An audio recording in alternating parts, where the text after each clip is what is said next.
3, 2, 1. Hello, everybody. Welcome to the Creators Lounge Group Chat, episode 4. This is going to be a really cool episode. Previously, I had on the guest of Dreer, Space Prince, and Scribe based there in Melbourne, and now today we're linking up with some Melbourne producers yet again. And these guys are fucking awesome, and they have some incredible thoughts and views to share amazing music, so I'm really excited to jump into the conversation. Let's go through and have everyone do a quick introduction. Ash, let's go with you first, man. Hey, what's going on? My name is Into Ash. I don't have a lot to say about myself. But yeah, been producing for 8 years or so, professionally or like with intent for about 2. And yeah, I'll pass it on to Ezzy. Yeah, my name's Ezra, or I go by the name Vital Mode. I primarily produce melodic bass music or color bass, whatever you want to call it. Yeah, that's pretty much it, and I'll pass it on to Josh. My name's Josh, or otherwise known as MANCER as my alias. I'm a DJ and producer amongst these guys. Yeah, similar sort of bass music is where I normally take a lot of my production. And yeah, that's basically all there is to tell. Real quick for the audience listening to give some more context. For you, Ezra, how long have you been doing production for?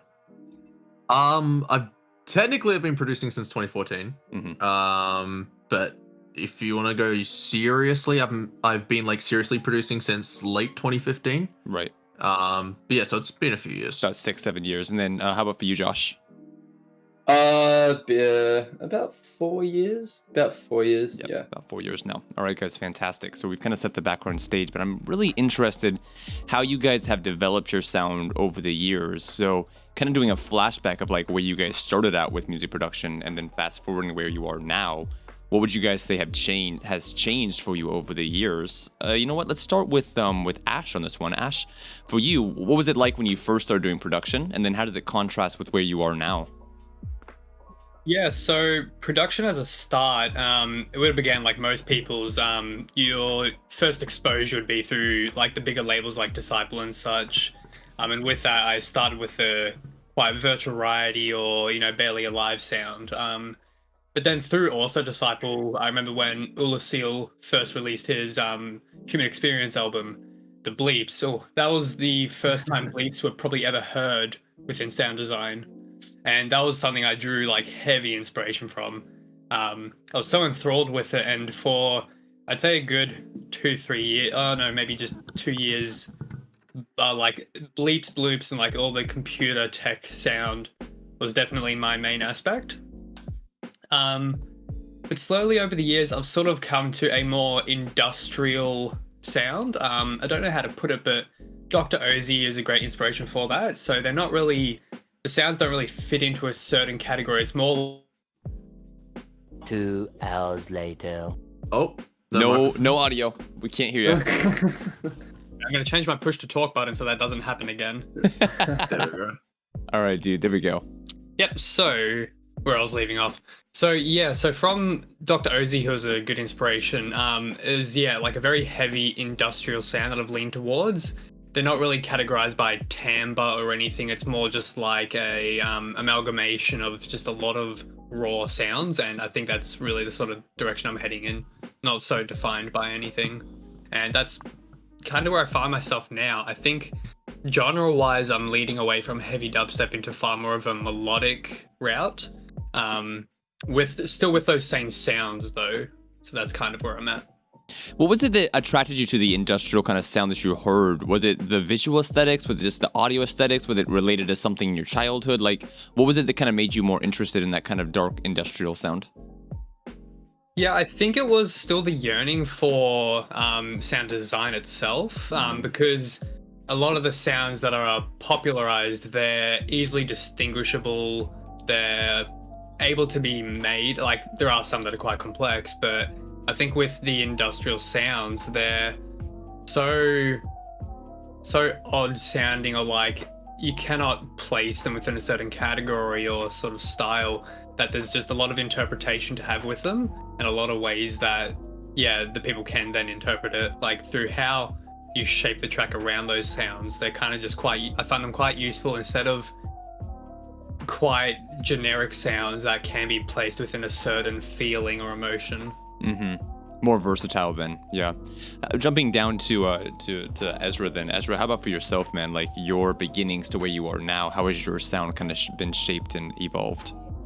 Yeah, so back in 2014, 2015, I was really inspired by a lot of like Monster Cat stuff. So I was inspired by almost every single EDM genre ever. So 2014, 2015 was, and even majority of 2016 was spent making every genre I could, because I really wanted to find what I enjoyed making.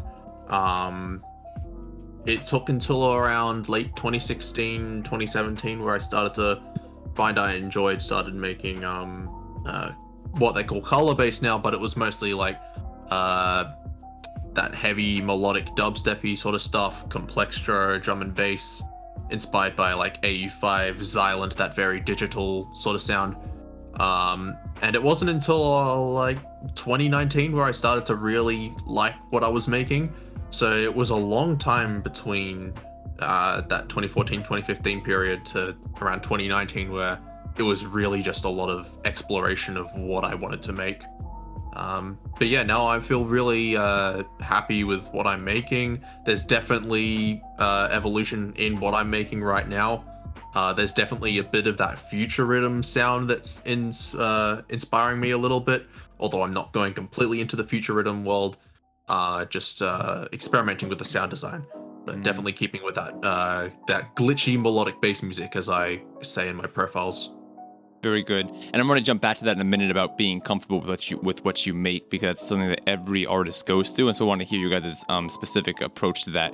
Like, the question I want to know is, you guys can think about it, is what made you start liking what you made? Like, what was that process? Was it because of your skills? Was it because of the sound? Like, how did you come to terms with what you were making? Before we go there, though, Mancer, if you want to jump in, dude, how about for yourself, the evolution of your sound from beginning to where you are now? I'm kind of the reverse of these guys, to be honest. I started in a very melodic style, and I worked myself out of that and into a more heavy style now. I'd say it's particularly influenced, which it's strange that it's influenced by this, by hip hop, because I don't really listen to a whole lot of hip hop, but I like the flow and sort of feeling and cruisy sort of vibe that a lot of them have. I try to incorporate that into a lot of my intros and things like that. And also it's completely parallel, but mixing that with a futuristic sci-fi sound often, which matches with the sort of branding I like to go for. I think the combination of those two things, obviously I really like, otherwise I wouldn't be making it, but it's something that I feel like I haven't heard too much before. And so I've kind of gone a different way to what these guys have been going in. As they're getting more and more into the melodic side, I'm kind of going further and further away from that.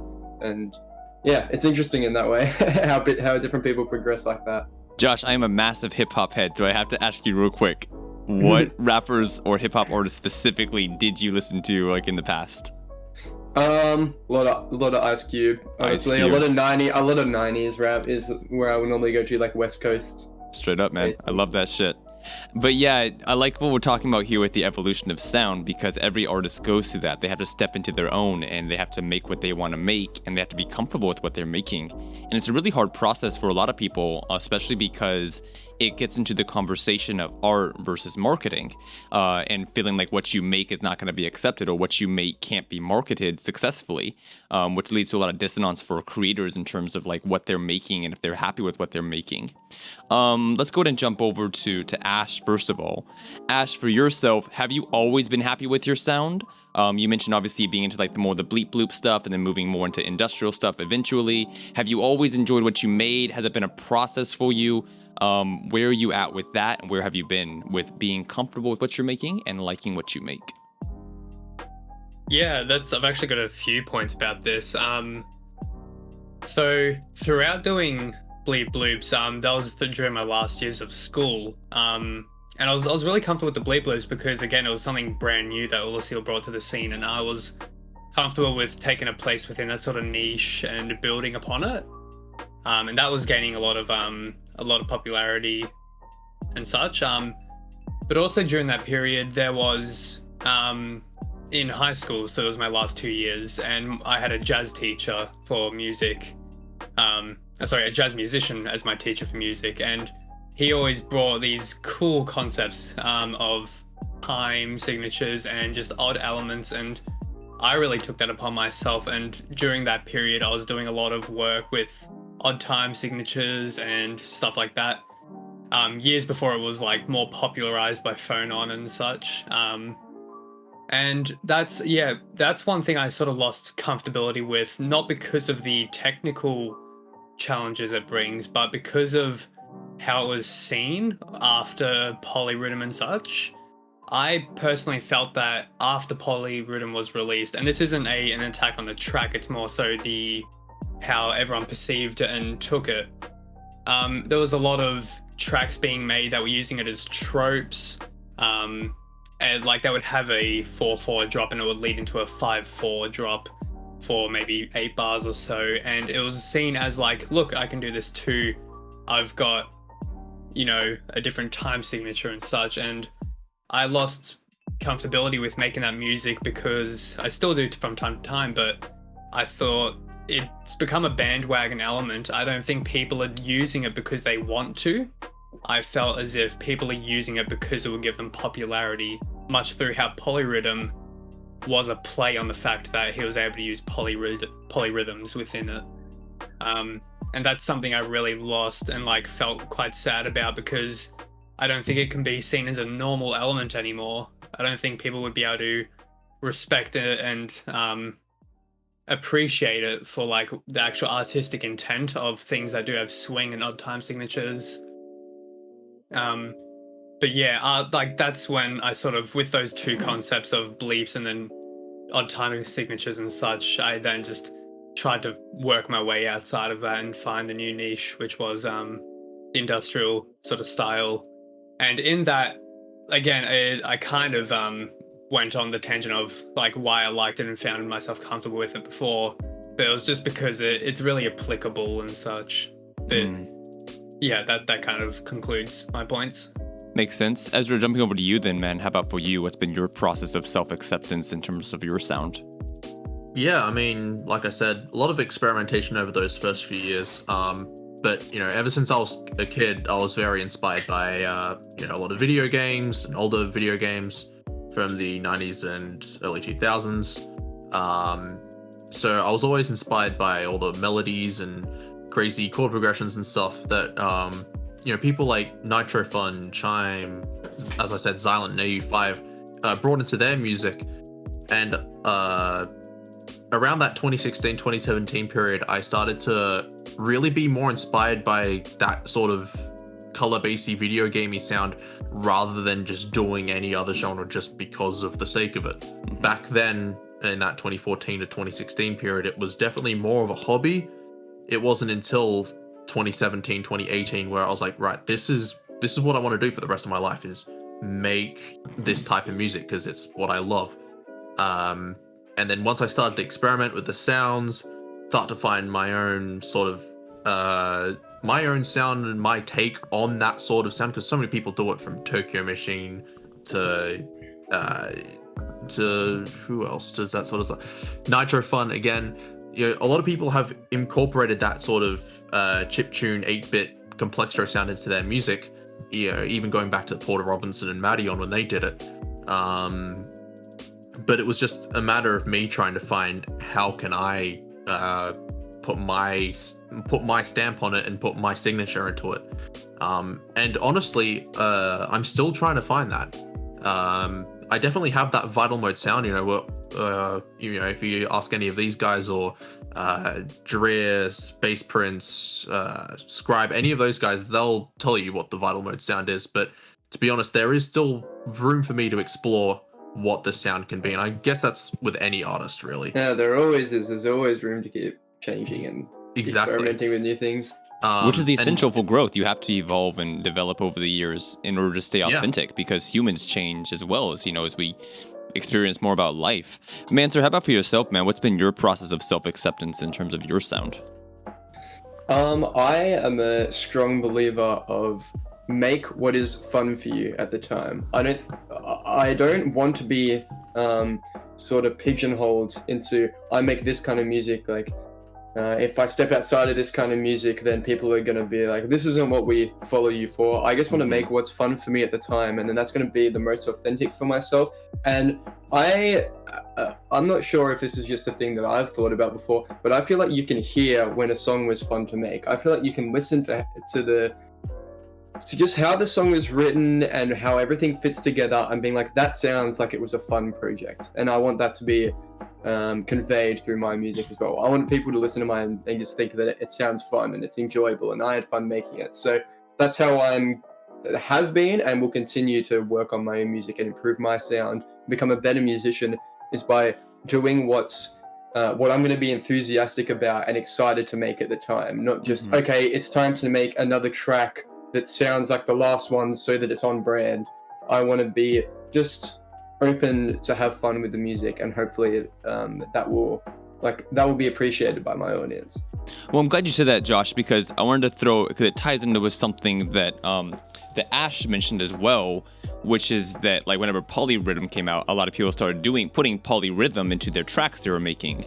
And it feels like in my opinion, I want to hear if you guys agree or not, I feel like a lot of EDM can become trend based. A lot of people end up jumping on trends and writing trends.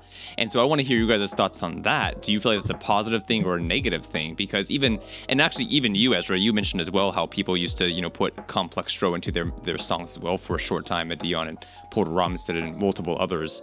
But that's obviously not a major thing anymore. There's so many trends that happen in the EDM scene, both on a major level and then also on a minor level as well. So I'd like to hear you guys' thoughts on that. How do you feel about trends that happen in the EDM scene? Do you feel like it's a positive thing or a negative thing? Let's jump over to Ash for this one first. Yeah, it's a tough question to answer because the different aspects of what's becoming trends, I think individually each of them deserves their own, is it bad or not? With the polyrhythms and different time signatures, I think it's something that's fundamental to music and it shouldn't be trivialized or something like that. But whereas, I know a few tracks recently have had, 4 on the floor breakouts or hardcore breakouts where you've just got into then the proper drop. Those ones, they're fine because it's a throwback to a different genre or something like that may excite certain parts of the crowd. But yeah, it's tough. I think trends are, it's a very tough question to answer, but I think it's just something that happens. We can't do much about it, and people find enjoyment from it. But there are some things that hurt those trends more than others, where some people may use it for popularity, and then others may use it because it's pure artistic intent. It's kind of the first few people to do it are really trying to add something new to it, but then the rest are jumping on the hype train and the trend. So it's really a hit and miss with how far it goes within creating this entire fan base around one trope an artist put effort into or something like that. Well, that's the hard thing, right? Is because whenever there's trends and people start jumping on it, it makes, I think, every producer feel self-conscious about doing that same thing, especially if it's related to who they actually are as a person. They don't want to be seen as a imitator or as someone who's going with the flow when it's actually who they are. And so I think that, Ezra, you might have some good thoughts on this. You're doing more complexer type sounds and things of that nature as compared to a lot of people who are doing dubstep and heavy bass growls in the scene right now. How do you feel about the conversation around trends and EDM? How has it affected you personally? I mean, yeah, it can be good or bad, whatever it be. It's like the Psi Trance trend, where people started putting the Psi Trance drops into their tracks. At first, I hated that. I thought it was really stupid and I just didn't like it. But then when I started hearing people really experiment with it, especially when Xylent did it with his track Particles, where the second drop was Psytrance and the rest of it was dubstep, and that really stood out to me because it sounded different. No one had done Psytrance or anything like that sounded what he did. So that then inspired me with my track Venator, which came out last year on Rushdown, where I was doing a complexer track. I was sort of struggling to come up with an idea for a variation for the second drop, and I thought, you know what, why don't I just do this Psi Trance Drop just for the sake of the experimentation to see what it would sound like? And it turned out to sound really cool. And, you know, everyone I showed it to before it got released loved it. And I was like, oh, I might be onto something here with that. And I remember even Scribe was telling me that because that Psi Trance part was so good in Venator, that I should make a track that was fully a Psi Trance track, which I have done, but it isn't exactly Psi Trance. It's a combination of a lot of other styles, such as dubstep and complextro. So I think as long as you're taking the trends and things that other people are doing, but really putting your own stamp onto it, your own take of it, then it should be okay. If you're not just going, oh, this big artist is doing this, so I'm going to make a complete rip-off of what they're doing, then, you know, it isn't that great. But then when you're sitting there and you're experimenting in it with your DAW and just going through what's in your mind and what you want to hear as an artist, then I think it's completely fine. It's got to be authentic, that's for sure. Jumping over to you, Josh. Last time on the last episode I did of this with Scribe and Space Prince and Dreer, they talked a lot about how they're trying to rebrand dubstep there in Melbourne. Because a lot of people have association with bro step era and early Skrillex stuff, and so now they're trying to change the perception around dubstep there in Melbourne, and even like dubstep as a genre, like it was super big back in the early 2010s, kind of dipped out for a while, and now it's become, you know, much more commonplace with tear out and the different variations we have of dubstep now. What are your thoughts on trends in EDM? I honestly think that whoever starts the trend, they've won. They've made the thing that everyone's flocked to and been like, all right, let's emulate this. And while they're all caught up trying to ride off the bandwagon, so to speak, although I don't really like using the term, they're missing out on the opportunity to be experimenting with what's going to be their innovative creation, or that they're using the time to jump on something that already exists, where you could be using the time to make something that's going to be the next thing, and you're going to be the one that starts that. And if you can be that person, then that's what I try to strive to do. I try not to just whatever's popular right now make. Like, as I said, I just try to make whatever I feel like making at the time. So as a whole, people jumping on the bandwagon and following trends like that, it doesn't really concern me, because I think that in the end, it's not really beneficial to the people doing it in the first place. So I don't feel like I'm missing out on anything by not doing it. I feel like I'd rather chase my own innovations and my own creative endeavors, and they can do what they want. If it's fun for them to make, then that's perfectly fine. I got no issue with that at all. Absolutely, man. But yeah, that's just my take on it. No, I completely agree with you, and I think it's also interesting to note is that the people who start the trends, like you said, they're the ones who win. And the reason that they started the trend is because they did something new. They did something different. Did something different. Yeah. Exactly, you know, and so because of that, like that's authenticity. They didn't get famous by writing the trend. They got famous by creating the trend because of being authentic with their style and their sound and everything. And so I guess that this now goes into creating your identity and delivering your identity to audiences, right? We've kind of set the backdrop for who you guys are and what you do, and stepping into being comfortable and confident with what you do. The second part of that, to me, is how do you communicate that identity to audiences? How do you communicate yourself to audiences in a way that they can consume what you make and understand who you are? Let's go over to Ash for this one, I guess. Then Ash, obviously you've kind of crafted your sound over the last few years, and now you're doing industrial. You're comfortable with it. You know, you're confident with it. You're doing it. What's been your experience with communicating your sound to audiences and delivering what you do to audiences? Yeah, I've got a pretty troubled story about this, because I've never been one for social media that much. With pushing my sound to audiences, I'd say I was really big on Discord. So I think my first introduction to a lot of like the people I know now, even some of the more Melbourne people, but also international like Akuma and Dr. Lobster and a lot of those artists. It's like I've really sort of made the name for myself through connection, or just talking to people through online forums and Discord and such. Because social media wise, I was never really up to date with my branding and such. I I've only ever been putting thought into that quite recently. I think I've always just tried to keep trying my music, but you can't have really good music if no one knows who you, I mean, you can, but yeah, no one's gonna know that you've got really good music if you're not like pushing that visual image.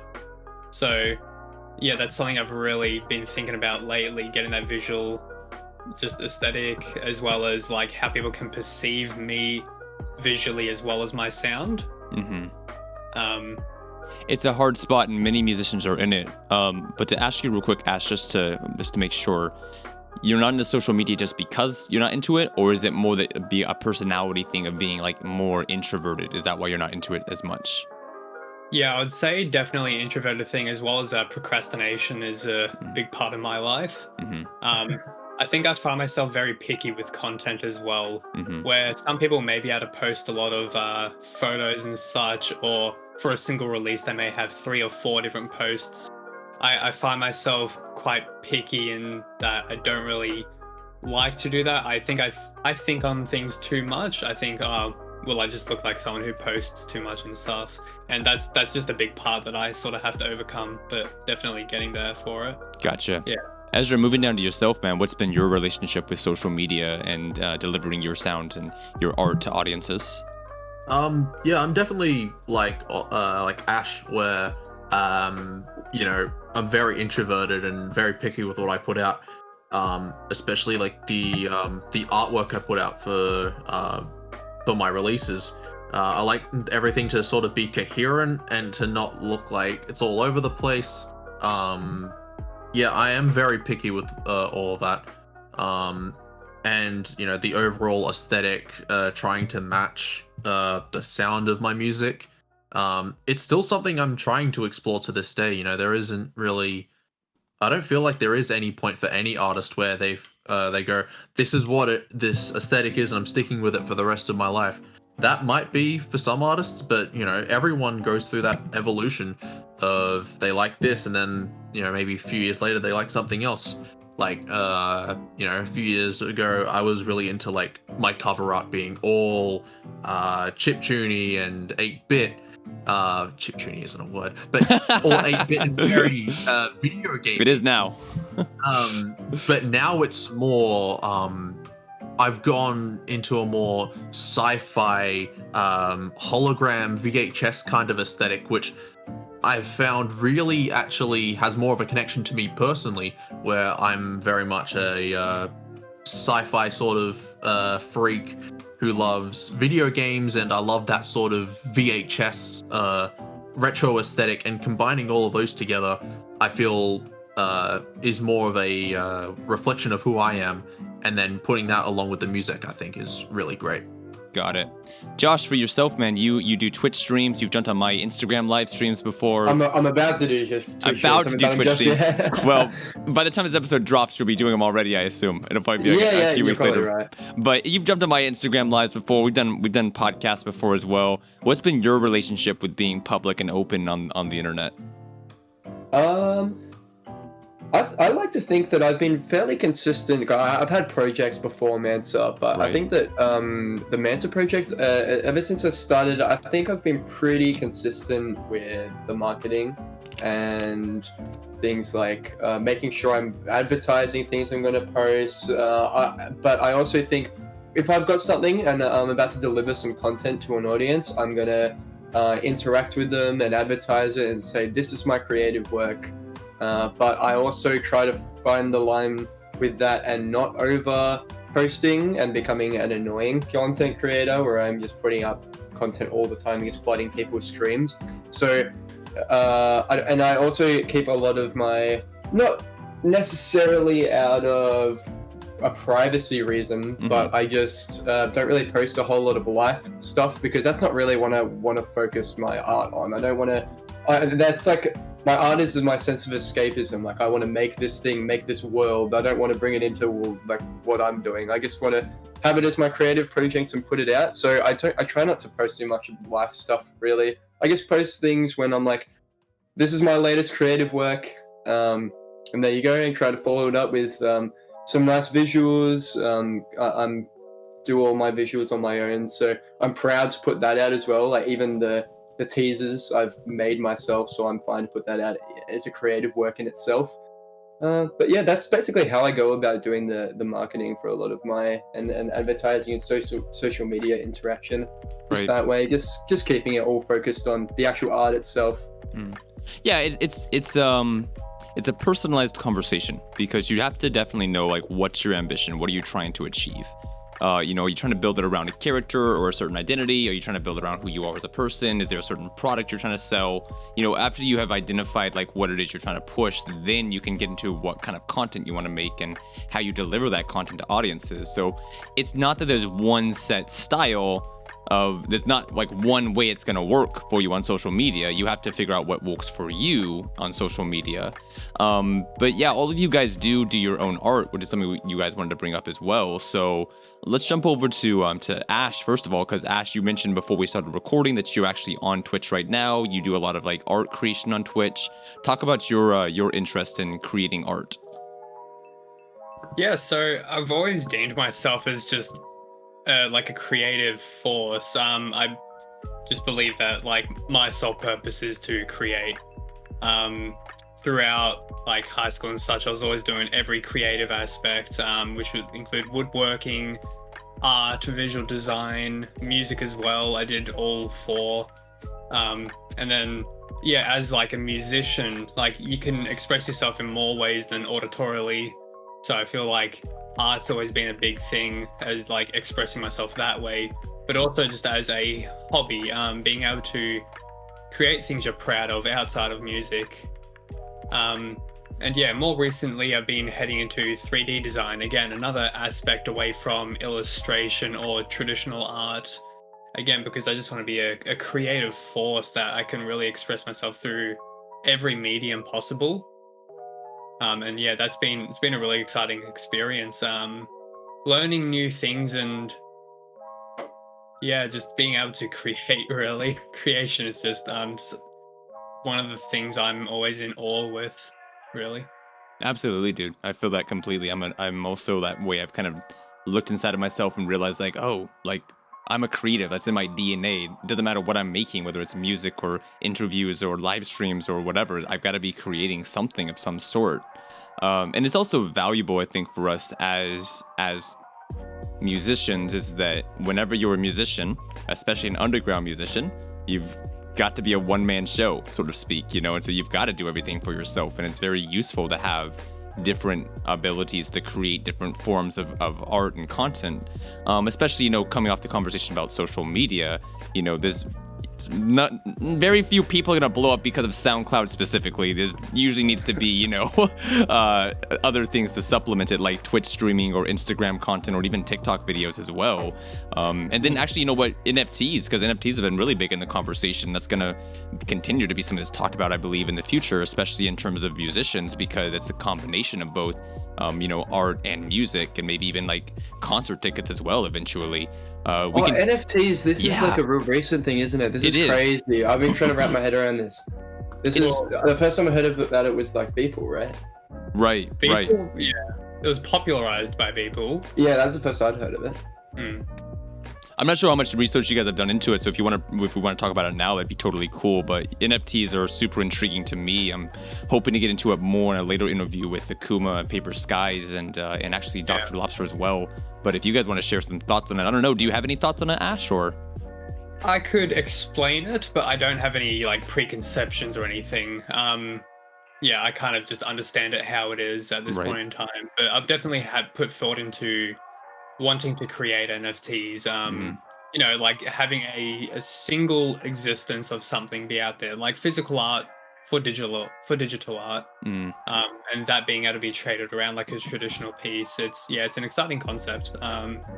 Other than that, I don't really have too many thoughts on top of it. Very good. Yeah, it's super exciting technology, and the ways that it's going to be implemented and used is going to be interesting to watch as it unfolds more and more. But yeah, jumping down to you, Ezra, how about for yourself and your creation of graphic design and art? What's been your experience with that, your journey with that? Yeah, ever since I was a kid, I was always a creative person. And the funny thing is, art was always the number one thing for me. Music didn't really take the front seat until high school for me, until around year 8, year 9. Before that, I was always just drawing, comic book characters or Star Wars characters or whatever it may be. So just art was always the number one thing for me. So yeah, I've always, ever since I started making music, I was always making my own cover art, always doing all the, stuff for social media all myself. So it's something that I take quite seriously, because, art it's been there for me ever since I was a kid. And, going back to drawing, is something I actually want to start to implement into my own artwork, because all my cover art has always just been very much Photoshop oriented. So yeah, I really want to just get into more of going back to my roots of being an artist, as I was known for when I was younger, and incorporating that into my music. Ezra, I want to hear your thoughts on it real quick, man. Something that happened for me over the years, I've talked about a lot recently, is the fact that I never expected like podcasting and interviews to become as big of a part of my content as they have. It was a subconscious thing of like, I started off as a musician, and then to supplement my content on social, I started doing podcasts and interviews. But now music's kind of taken a little bit of a backseat, and interviews and live streaming has become a lot more of my forefront of what I create. Again, not by conscious choice, more of just like it was happening, and so I kept following it up. Do you feel guilty, or do you feel the dissonance between making music and making art? How is it for you thinking about those two sides of yourself? I did for a little while. I thought, I'm not spending as much time drawing as I used to before, music became a thing for me.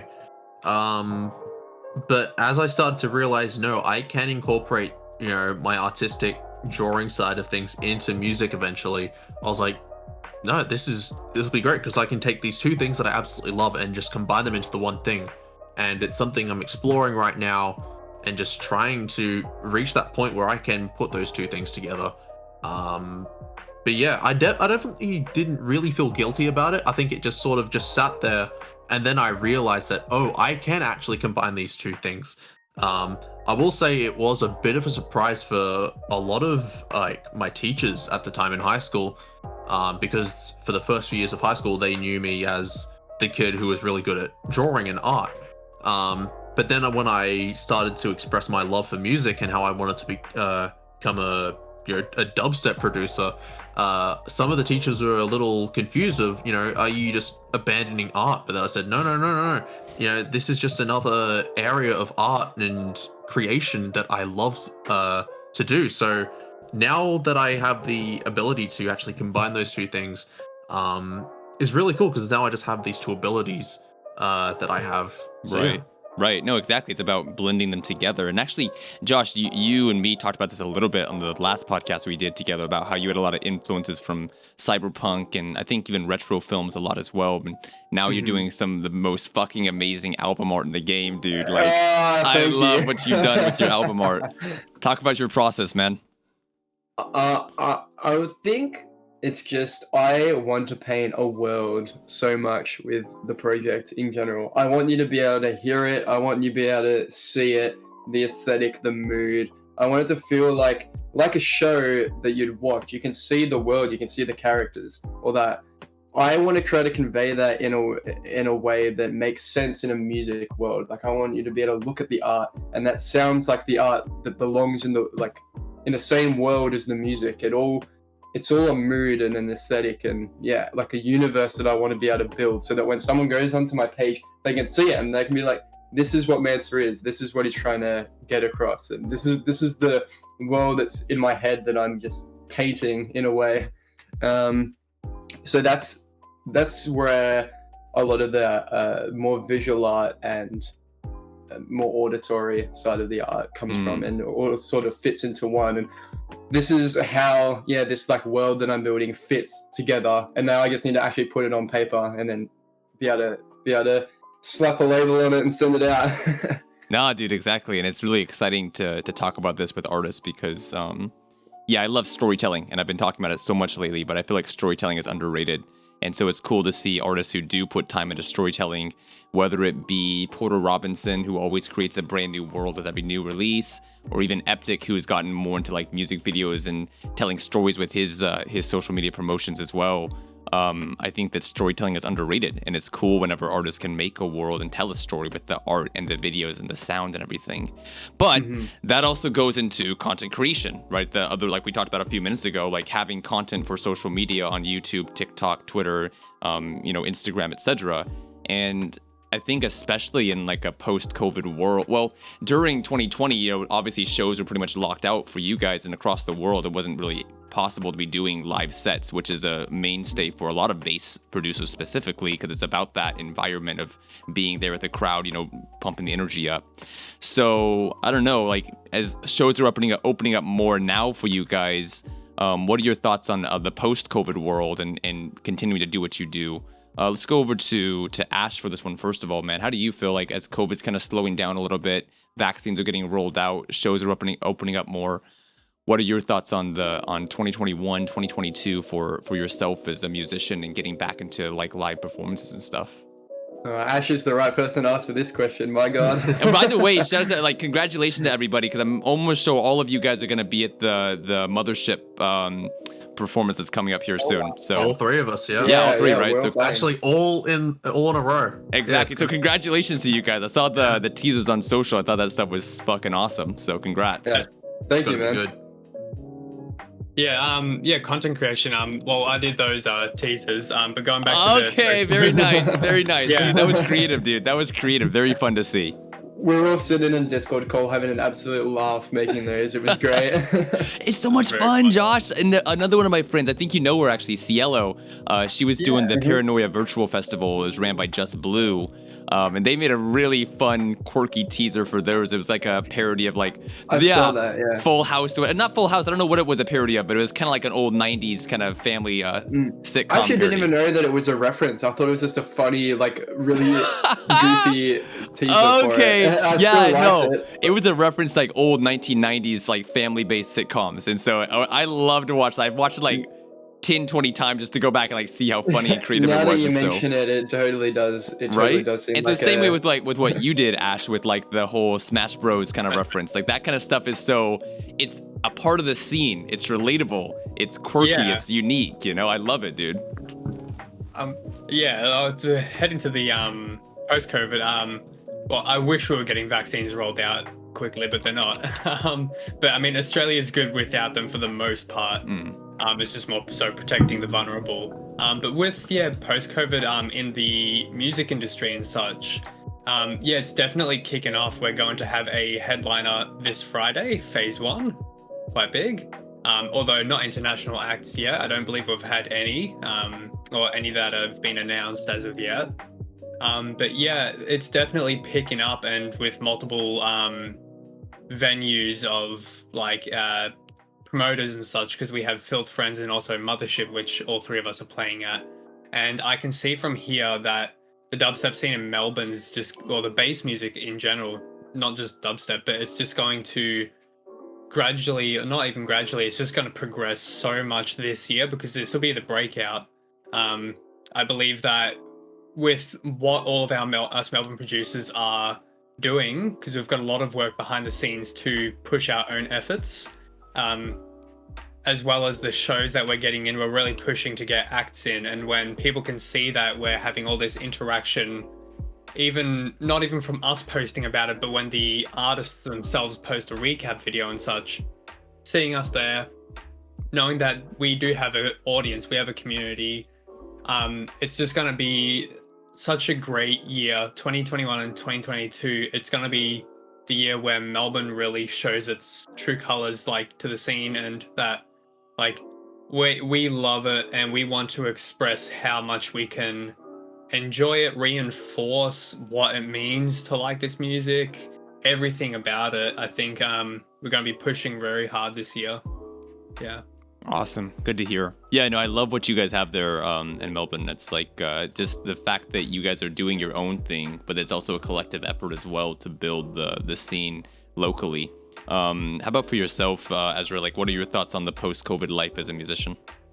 Yeah, I mean, what else can I say? I mean, there's definitely now more of an opportunity for us to come together in person and to work on projects together. Which we could still do during lockdown, in Discord or Zoom or whatever.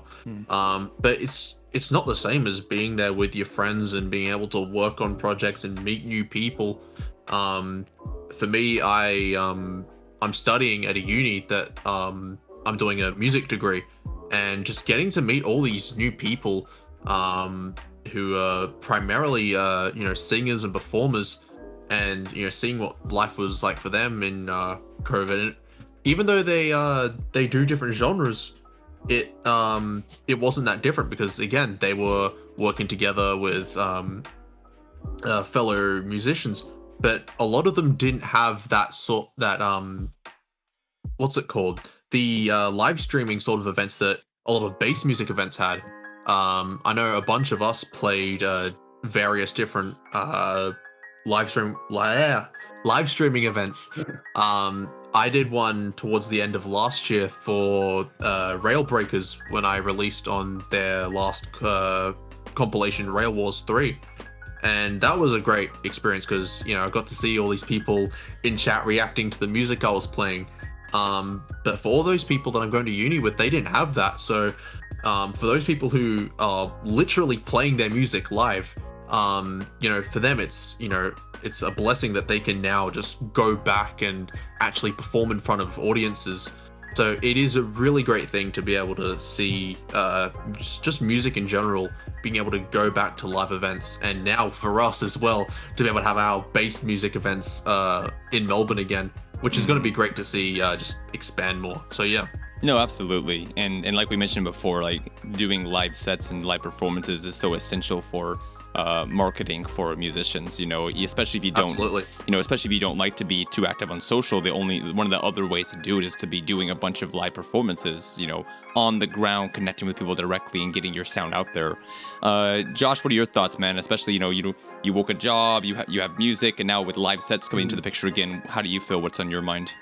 I am beyond stoked that shows are back. I'm such a social person as well as being a creative person, and so live events are just those two things smushed together. You get to see all your best boys and girls, and you get to throw down, have a great time, and especially coming out of COVID, everyone's been working on tunes for the past year, basically. Like, if you're a musician, you probably did a few other things, but you had so much time to work on music, and now it's a time where you're getting to hear all the music your friends are working on, all the music, and you get to play out all the music you've been working on, and it's only boosted that much more because everyone's so just excited to be out and celebrating again. So the general, I don't know, the energy of everyone is always sky high. It still is, and we've been able to be having shows for the past 6 months, and every time I go to an event, you can still see everyone's just beyond happy to be out socializing again, going to events like these, getting involved with the scene again. It still hasn't worn off, so yeah, I'm over the moon that we're able to do that again.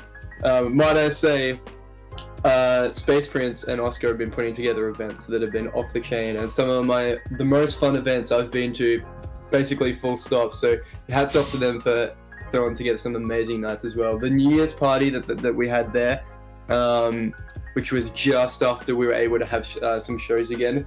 So I think that's one of my favorite events I've been to, like, full stop. Oh man. Yeah, no, dude, like every time I hear about it, I'm like, I wish I could be there. I wish I could be there.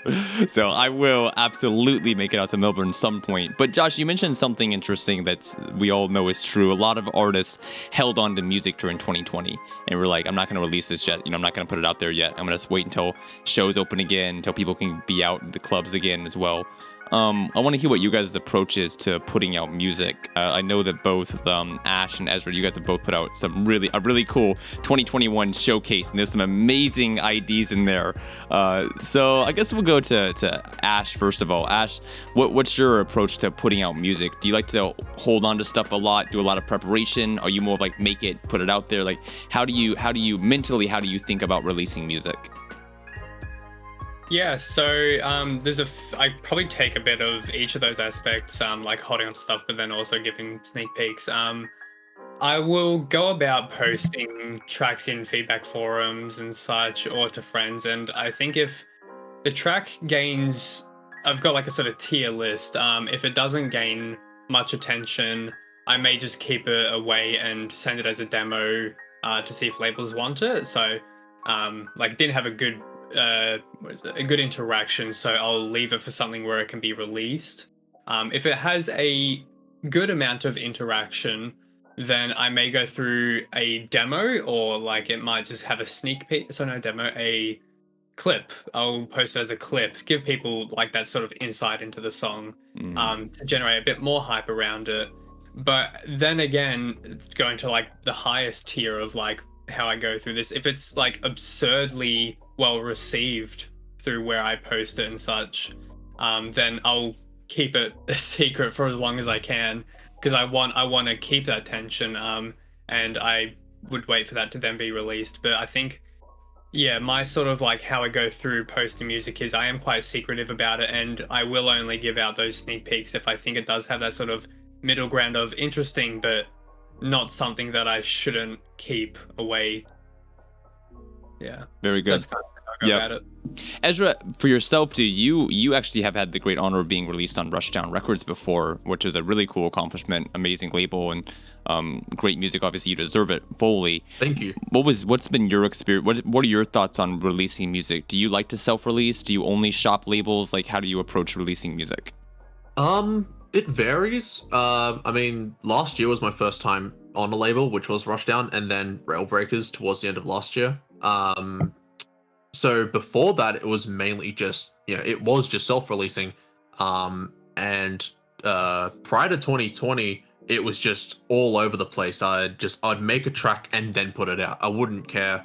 But then towards the end of 2019, I started to think about the marketing side of it and how I really wanted to push myself for the next year, even though I didn't know COVID was about to come along. But it actually even worked in my favor, so it was all right. So I planned out this series of release of 3 A and B side tracks, or EPs. They were not really EPs, but you know what I mean. Yeah. And I set out 3 release dates for them, and I stuck to that, and that was great. And now for this year, it's been a little different. So I have done that sort of thing where I've made tracks and I've stuck onto them, just mainly because I want to make this EP and just make sure that I have the best tracks on them. So a bunch of them I've already shown to these guys, and a bunch of the other Melbourne guys and some other friends of mine. And then there's also the remixes. The past 3 releases I've had, one was on Rushdown, but the other 2 were self-releases, were remixes. And the next track I'm about to put out, I'm not going to say what it is, but you can guess what it is going to be a remix. So it has been a little all over the place, but it's definitely just trying to find what's best for the marketing side of things. And I definitely want to do something similar to what I did last year with setting the release dates, because that really helped me with my motivation and trying to stick to that. Because if I just, say, oh, I've got this track and I'm just going to put it out there and, not really care about it, then I look back at those tracks and I go, that wasn't great. But now I look back at the stuff I put out last year and those ones that I did set the release dates to, I look back at those and go, yeah, that was a really good thing I did, and I definitely want to do it again. Oh, I love that, dude. Like I said, it varies. Yeah, I love that though. Like giving yourself a deadline or giving yourself an expectation, it kind of makes you perform better, because you have something to live up to. You have to be putting effort into it. It's not just whatever. It's an actual like project you're working on. And I actually want to hear both of you. If anybody has thoughts on this, but we'll go to Josh first of all. For artists who have not put a song out yet but have a lot of producer experience, what are your thoughts on getting signed to a label? How much of it do you think comes down to marketing? How much do you think comes down to just having fucking good music? Josh, obviously you got released on Full Flex Audio more recently. Congratulations on that. Amazing song. Thank you. And cool achievement. What's been your experience? Shout out to Midlex as well. Yep. So what are your thoughts on that, Josh? Like, for artists getting label releases, how much of it do you think depends on marketing? How much of it do you think it depends on communicating with the label? How much do you think it depends on the quality of the music? What are your thoughts on that? How to get a label release? Honestly, first and foremost, it will be the quality of your own music. The label isn't going to put your music out if it doesn't meet the standards of the other music on the label, if it's not what they're looking for particularly. Like, it could be a good song, but it might not fit the label. Those are mainly the two criteria that they'll look at. And also, yeah, it's just a human etiquette thing as well. You're on the other side of the computer that you're communicating to. There is another person who's going to be reading your emails, reading the message when you communicate to them, or if they come to you. So you just try to put yourself forward in a way that is kind and nice, and you want to be helping each other. It's a mutual agreement. Otherwise, you wouldn't be doing it. They're getting content from you, and you're getting exposure, and they make the art, and they do a lot of the releasing process for you, or basically all of it. So you just need to have the mutual respect, and that you're working together for the greater good of the performance of the song or the music, and to both grow together in a sort of symbiotic relationship in that way. But yeah, if you're making good music and you're coming off in a way that is just genuine and kind, and you're expressing that you're excited to work with them. You're not just, I want to get on here because it's going to blow me up and I'm going to get bigger numbers. You need to actually show that you care about why it's going to be there. Otherwise, why would they want to promote you if you're not willing to back them, sort of deal? So how about for yourself, Ezra? Do you think a lot of it was networking, marketing? Like, what was your experience with getting signed to Rushdown for a single? Getting signed to Rushdown was a very weird and funny experience, actually. So I submitted Venator about, I don't know, maybe 2 weeks after I finished it. And I sent it to Rushdown not thinking they were gonna actually submit it, because it was a Complextro track. It wasn't future rhythm. It wasn't similar to what they were releasing at the time. So when I got the email from Chime saying he loved it and he wanted to put it out on the first New Colors compilation, I was absolutely shocked and amazed at the same time.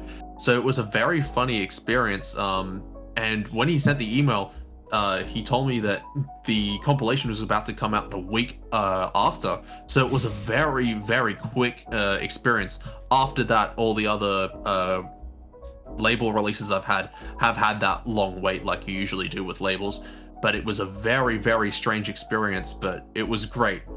And just, showing your love and support for the labels and showing your enthusiastic side to them definitely helps, because if you're just going, like Josh was saying, I just want to gain my numbers or whatever, they're just gonna go like, who are you? Like, we don't want you. But if you're showing that you're really enthusiastic about the genre and the music you're making and how much respect you have for the labels, that they're definitely gonna go, this guy's cool. And yeah, that's what it was like definitely for the second release I did with Rushdown, when I did Vortex with Naya. That track we definitely were really focusing on trying to get on Rushdown, and that took us months to make that track. But because we were so enthusiastic about it, and there was definitely the passion behind the track, Chime loved it, and that went on the next compilation. So yeah, it's what more can I say? Be professional, yeah. Be professional, make music, communicate, yeah. Oscar, is there anything you wanted to add to the conversation on this about getting label releases and things? Yeah, so I was going to say, I agree with Josh's ordering of what he put the aspects in. The way I see it is music foremost, and I think communication and connections is, if not at the exact same level, maybe just slightly below. And then your visual design or your social presence is at the very lowest. Yeah, I was going to say I should have mentioned that. Yeah.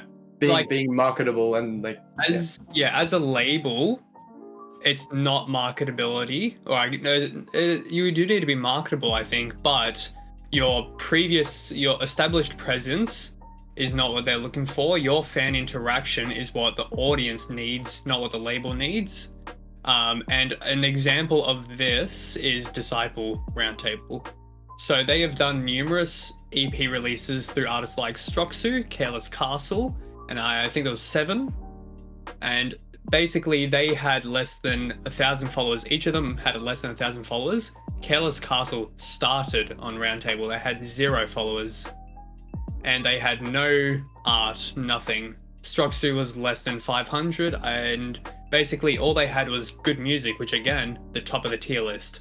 I believe 2 of them though have connections with Disciple, and they got, like, this is just through word of mouth, and that basically they were able to establish communication, and then with good music, they were then able to release it through Disciple, kickstarting then the last thing they need at the bottom of their list, which is social presence. So I think in that table of order, if you don't have a social presence, you shouldn't be worried as long as you have those 2 other things like established. Good communication, but also very good music. But if you flip the tables around, yeah, it's not going to work. But it will work, because if fans love you, it's kind of like pretty double-edged sword. If fans absolutely adore you, the label will use you for clout and such. I don't like to use that word. I remember Josh saying he doesn't like to use a term. I don't know a better word for it, but the label will look at you as a source of clout, and people, it will be some sort of what's the word? But like you'll believe it because they're pushing it. So the music may not be the best, but because this artist is so highly regarded, you'll take it as it is and appreciate it.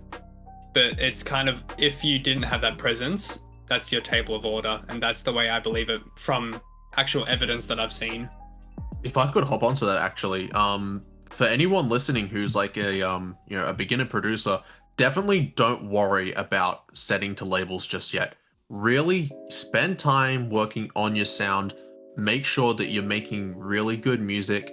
And if you're not at that stage, don't worry. Just take your time at it. It's not something that's going to go like, oh, I've made this song and now it's going to go on Disciple and I'm going to be the next Virtual Riot. That's not how it works. You really got to spend time and just focus on your craft.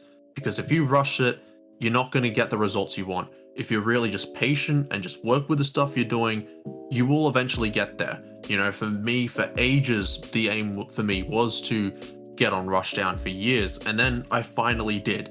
And I was and even with that track, I didn't think it was going to get on there, but because I worked more on my craft, I was able to get to that point. So, like I said, for those beginners, just take that word of advice and you'll get there eventually.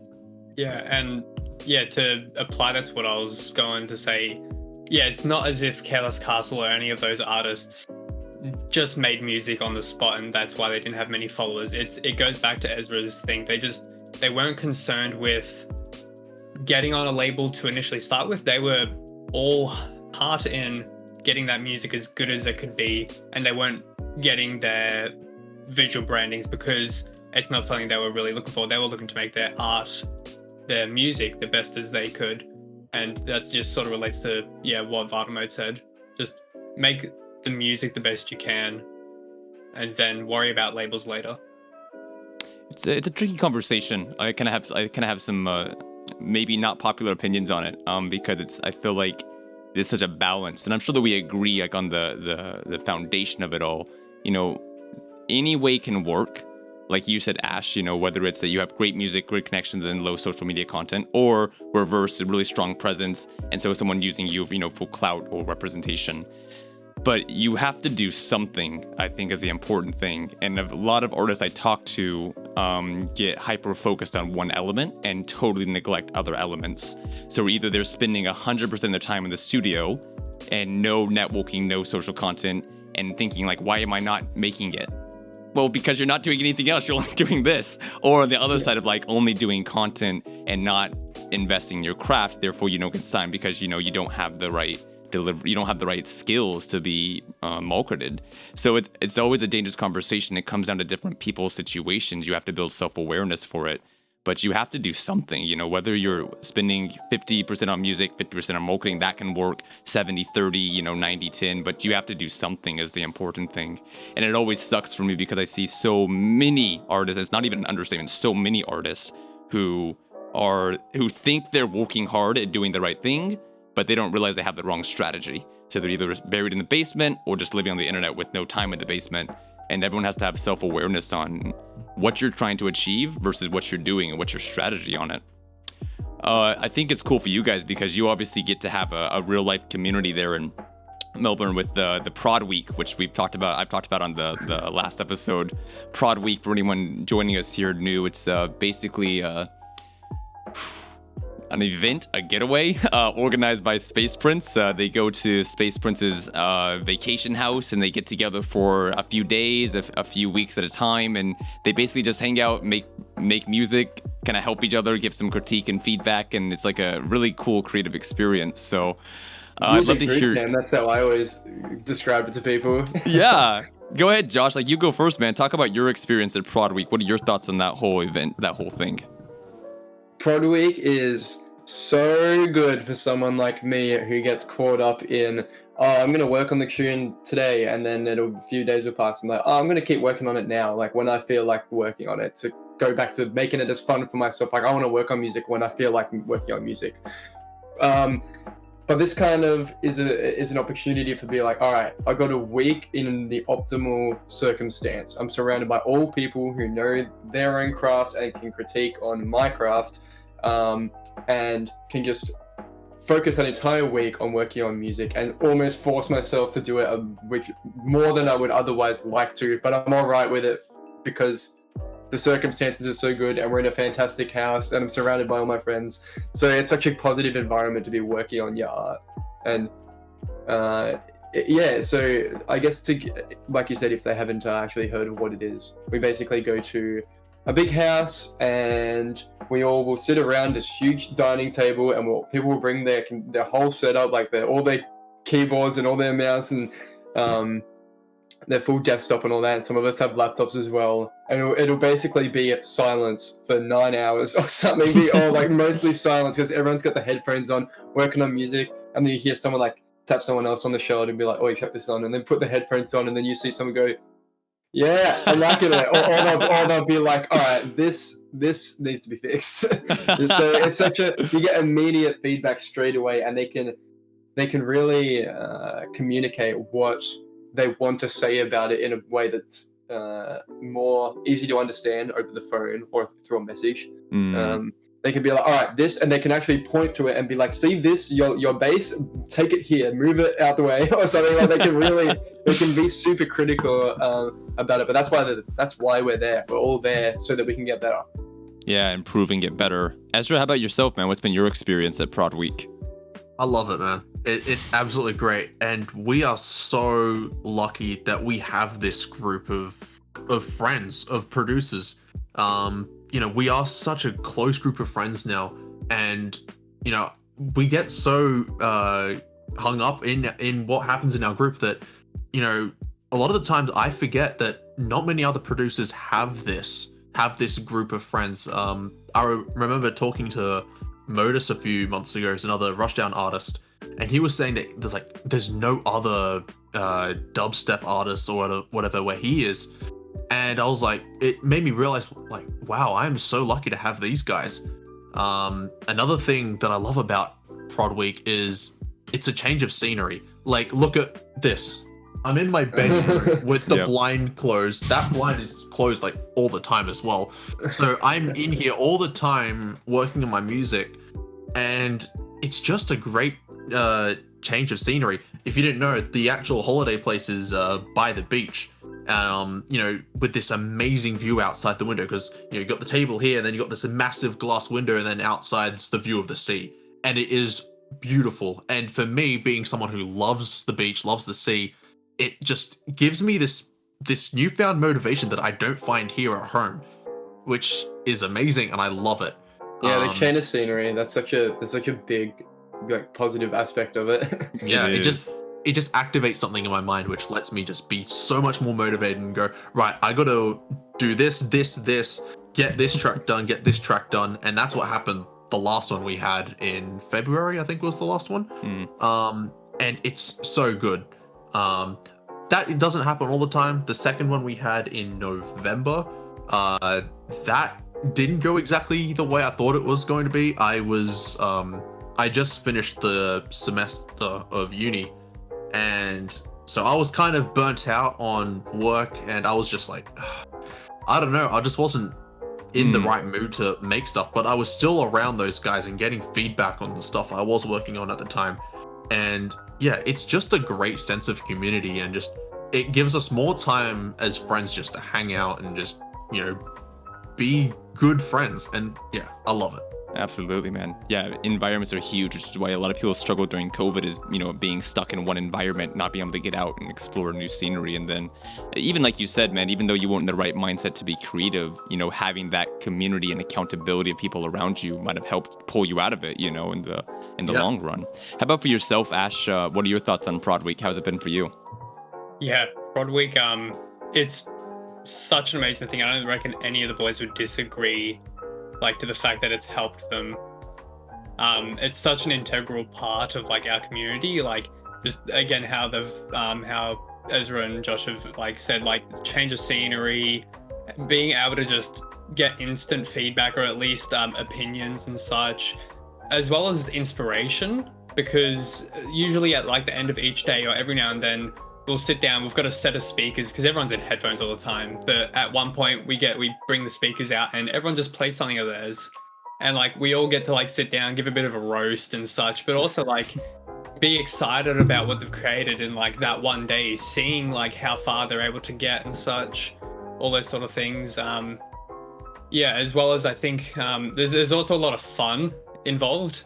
It's also a mental break. So it's not just mentally within music and the frustration you may get from that getting a break, but also just being able to find humor in isolation and such. There's always, every week there'll be one joke that just sticks with us for the next month. Next month, it's the next year. Yeah. So the "why you pull me over" meme, that's still going strong. I need you to share that one after the recording, please. Yes, it's amazing. Love to. During the second Prod Week, which it was, unanimous that it was probably the worst for individual creation, because we structured it a little too much. Because the first Prod Week we did about 2 challenges, but the second one we said, what if we did a different challenge each day? And it kind of became strenuous in the fact that it was just challenges and we weren't able to do our own work. But one of those challenges was create a trap beat, or a beat, and you must rap over it. Oh my god. One of us, Augmented Order, he decided to do a D&B track, but with drill vocals. Okay. And what it was it was all about cuisine and dining, or not dining, cuisine and fast food within Australia. And it's hilarious. Every word, every few words is a one-liner you can take out of context and just say, literally.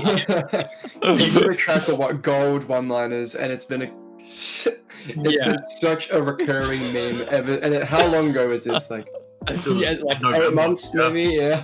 This is out there somewhere. In saying all of this, it's just we find so much enjoyment from the little things that come from Prod Week, and it just sticks forever, and that it makes us yearn to go back and just be in that atmosphere again. As soon as it's over, we're all right, when's the next one? Yeah, right. And it's great because we'll spend the whole day working on music, and like I said, we've got the headphones on. Even though we're all kind of hanging out, we're all sort of not hanging out. We're all hyper focused on what we're doing. But the evenings are a whole different story. The evening, people some people continue on working on their tunes, if they're going really well. But most people, after I don't know what time really, once it starts getting dark, usually people will just start, all right, headphones off, that's the prod for the day, let's just get weird and wacky. Our group chat for the last Prod Week is called The Incredibles Redub Gang, and the reason for that and the reason for that is because we set up on this huge TV in the living room The Incredibles, but we watched the whole thing on mute, and we all had characters that we needed to dub over live and just come up with it on the spot through the whole movie. And there are some recordings of it, and looking back on them, there's some of the funniest shit I've ever heard. Just got to be like on the cuff, whatever comes to your head. For example, I was Violet. I was playing the character Violet. So the evenings, you get that reset of just have some fun. We've done our work for the day, and then the next day you wake up and you work on music again, and then in the evening you have fun. So it's a really good cycle that you get to go through of creation and fun. And it makes it so enjoyable. For sure. It's so valuable. It's so beneficial. It's so healthy, I think, as well, to, have that kind of community of creative spirits, who respect each other, who challenge each other, who help each other, love each other. It's amazing that it's happening, that it's going down for you guys. And the kind of growth and stuff that's coming out of it is amazing to see as well, all the development and stuff.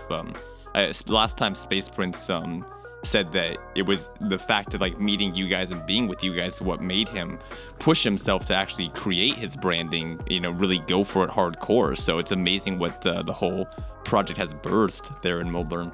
As 2021 is, we're already in, like, what is it now? It's May? Yeah, it's already May 2021, so we're moving close to halfway through 2021. What's on you guys' agendas and memos for the rest of the year? What kind of stuff do you guys have lined up? Let's go to Ezra first. Ezra? So I'm about to finish up the semester for uni, so I've got the rest of June and July off until I go back in August, so I can really spend those next 2 months just focusing on Vital Mode. I've got an EP in the works that I'm trying to finish. I've got 3 tracks of that done.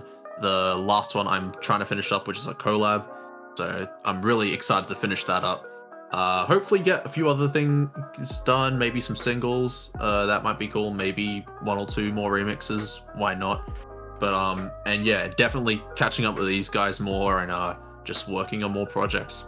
Fantastic. How about for yourself, Ezra? I'm sorry, Ezra. You already went Ash. I meant Ash. Ash, how about for yourself, man? Yeah, so for the rest of the year, I've got not much in personal life to do. Otherwise, I've got my first ever show, which is, with the boys at Mothership. So I'm excited to finally be on a stage in front of a live audience. It's going to be amazing. But release-wise, I've got 4 label releases planned this year. Pretty heavy. Man making moves. Woo! Yeah. Let's go.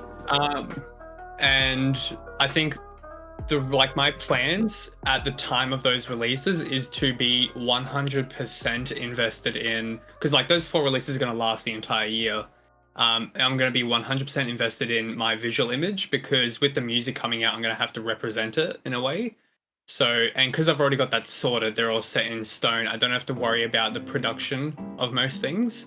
So I'll be heavy set on really making sure I post a lot, interact with people, get my visual branding on point, and everything else that I'm sort of lacking in, while I do have the music side set and ready to go. So that will be my year. Awesome stuff, man. Good stuff. Good stuff. Yeah, and I'm not for sure what your approach is to it. So correct me if I'm wrong, but for a lot of artists who are kind of more introverted, they prefer to have some kind of alternate visual representation of themselves. Someone even like Akuma, who doesn't like to show her face too much on her socials, and now she's making some character-based stuff and things of that nature. I often reference Daft Punk, who's done that quite a bit. But yeah, there's different creatives who like to have a character. Even Space Prince and Scribe have even kind of created characters for themselves as well. Is that the kind of path that you're going for yourself, Ash, is making a character or something? Most definitely. So going back, I'd say to maybe 2 events ago, at our private venue, the Wub House, I had a cowboy hat nearby, and for my set, I just chucked the cowboy hat on. And everyone loved it. People were absolutely loving the cowboy hat. And from there, I wore it to the next event and to the next. And then I took press photos with it. And with my music as well, the Into Wash, I sort of imagine it, because I know Space Prince is trying to build a universe that he lives in and such. I've kind of got this vision that I'm in a post-apocalyptic world. And I believe MANCER's got, his cyber world and inspired stuff, retro world. So mine being post-apocalyptic, like a wanderer. I've got lots of baggy clothing, and as well as the cowboy hat, just this lost man trying to find his rodeo. And that's I definitely find that as my extroverted self. As soon as that hat goes on, I'm just so happy to be doing shit. Man. Sorry? Yeah, exactly. So you got to change your bio to yeehaw. Be your catchphrase. Yeah, But yeah, I motherfuckers. definitely find myself as a different person, like having a different personality when it comes to music, most definitely. Right, man. I'm excited to see how that plays out for you. Josh, how about for yourself, man? Plans for the rest of the year? I think the next thing after this might already be out by the time this podcast comes out, but early June, I got a tune coming out with Scribe, which I'm very excited for. We're both very excited for it. Something that's not at all like the usual music I make, so I'm pretty interested to hear what my audience thinks of it. Further from that, I just got a whole bunch of music that I'm sitting on that I'm still really, really liking, so that'll just be trickled out throughout the year. Oscar and I have also been finishing up some tunes lately as well, so they'll be getting dropped at some point. No official dates yet, but they're done and they are fire. I'll just be bumping them in my car, being like, "Yep, I'd listen to this." So that's a good sign, you know. If you're gonna be putting out music, you gotta have music that you like. At least that's how I feel. So, Fucking A, man. I agree. A lot of exciting things, at least definitely for me. That's I'm excited to put out. Wonderful. Guys, I really appreciate you jumping in here, sitting down and talking like this. Is there anything you guys want to say in closing? Anything we didn't get to cover, or anything you want to bring up before we leave? Let's jump over to Ezra. Anything for you, man? Not that I can think of, no. Although I know we definitely have a prod week coming up in a few months, which is going to be fun. So, yeah. Very good. Other than that, thanks for having us on. Absolutely, man. How about for yourself, Ash? Anything you want to say? Yeah, I think look forward to some amazing things, not just from us three, but from all the Melbourne producers in our community. We have an amazing project coming along that includes all of us. And I think that's going to be the highlight of Melbourne itself. Woo! That sounds intriguing. I need more details. And then Josh, for yourself, man, anything you want to say in closing? Yeah, I was about to say the exact same thing as Oscar. We're all working with something really exciting that I'm sure you guys will be keen for. And further from that, make sure you check out Ben and all the other guys as well, and check out all their socials, because all three of these guys are doing some amazing work. So Appreciate it, man. And that's exactly what I was going to say. Yeah, to the audience watching, thank you for joining us today, everyone. This was an amazing time, so I hope you enjoyed it. Please reach out to everyone here, Into Ash, Vital Mode, MANCER. Let them know what was your favorite part. Let them know what their music means to you, and follow them on their journeys. As you can see, they've already got the fucking foundation. They put in the work. Nothing but up from here. Everyone, thank you for watching. Have a great night, and we'll see you next time. All right, guys, that's a wrap. That was awesome.